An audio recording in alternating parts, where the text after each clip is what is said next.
دي افضل فيو هيطلع معانا حاجه محترمه زي الفل. شغال بس مع مراعاة ان الاضاءة كده. ايه ده؟ مع الشمس. واخد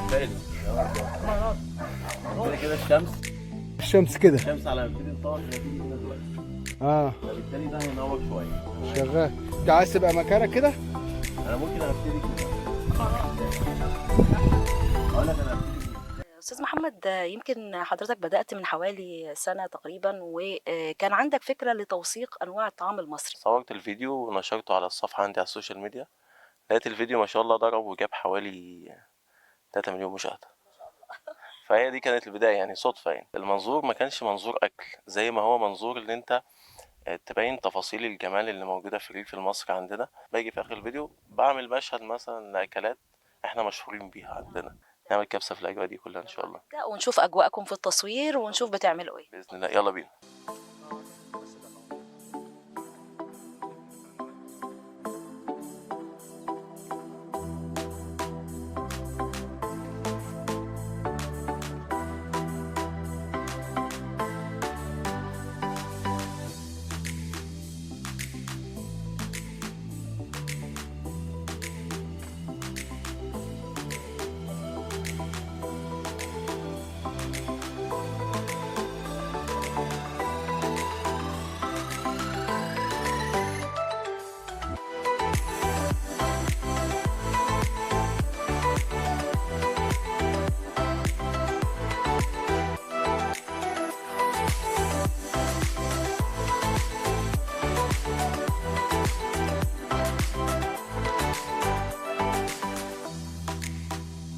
بدأتوا من إمتى يا أستاذ إبراهيم؟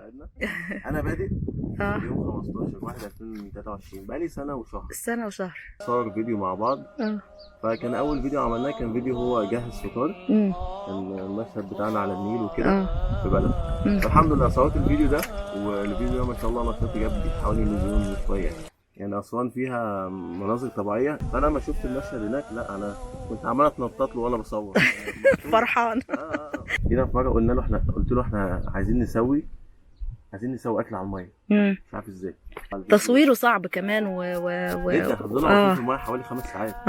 اللي هو واقفين في عز الشتاء. نحاول نوصف كل مكان بالاكله بتاعته مع المناظر بتاعتها عشان نعرف حته. عايز اقول لك احنا بنكلمنا ناس من الريف، ناس يجوا الريف كميه مش متخيليها، من بره مصر ومن هنا ومن هنا، اللي هم عايزين يجوا اساسا يعملوا سياحه في الريف.